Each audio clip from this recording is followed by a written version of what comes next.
Break के बाद आप सबका स्वागत है। चलिए अब जान लिया जाए देश दुनिया की जो दिग्गज ब्रोकिंग हाउसेस हैं उनकी रिपोर्ट्स क्या कह रही हैं इस एग्जिट पोल के रुझानों को देखते हुए।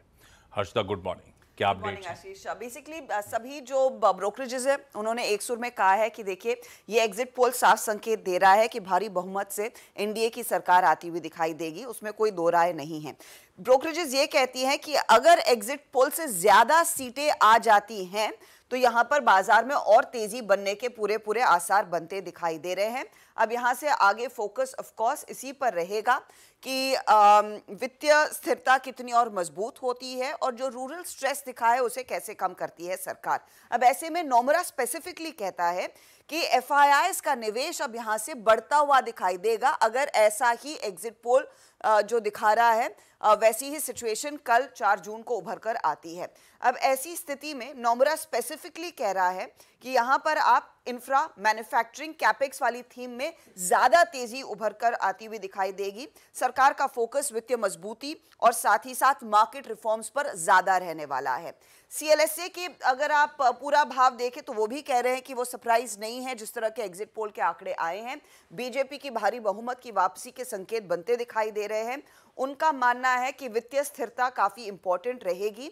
ऐसी स्थिति में रूरल स्ट्रेस जो है उसे कैसे कम किया जाए उस पर नई सरकार का फोकस रहेगा और भारत को एक ग्लोबल मैन्युफैक्चरिंग हब बनाने पर ज्यादा फोकस रहेगा और उन्हीं थीम्स के आसपास दरअसल अब ट्रेड्स बैठेंगे। तो इलेक्ट्रॉनिक्स, डिफेंस, मोबाइल मैन्युफैक्चरिंग पर ज्यादा फोकस दिया जा सकता है, ये सीएलएसए का मानना है। उनको ऑटो, रेलवे और मैन्युफैक्चरिंग भी पसंद है इस समय निवेश के लिहाज से।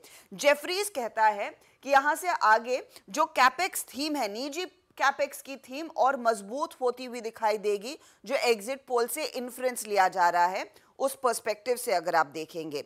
विदेशी निवेशकों की वापसी का पूरा भरोसा दिख रहा है इनकी इस रिपोर्ट में।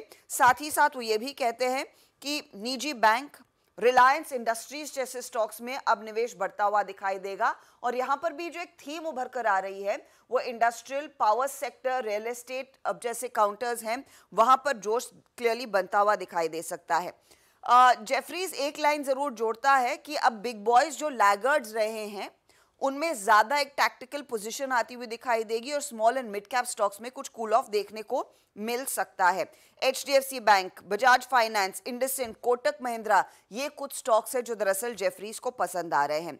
मोतीलाल ओसवाल, घरेलू ब्रोकरेजेस पर अगर आप आए तो उनका मानना है कि चालू खाते का घाटा है, फिस्कल डेफिसिट है, उसे कैसे कम किया जाए और साथ ही साथ महंगाई को और कैसे कम किया जाए उस पर दरअसल नई सरकार का फोकस रहेगा।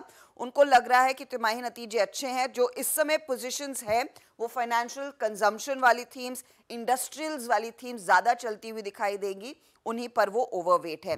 इनफैक्ट यहां पर सिर्फ कोटक की जो रिपोर्ट है वो कह रही है कि शायद बाजार यहां से ज्यादा तेजी नहीं दिखाएगा क्योंकि बाजार ने इस तरह के आंकड़े जो एग्जिट पोल में उभर कर आए हैं वो पचा लिए हैं, ये कोटक का मानना है। उनको लगता है कि यहां पर फेयर वैल्यू से ज्यादा महंगे थोड़े से स्टॉक्स दिखाई दे रहे हैं तो हल्की सी मुनाफा वसूली भी आ सकती है।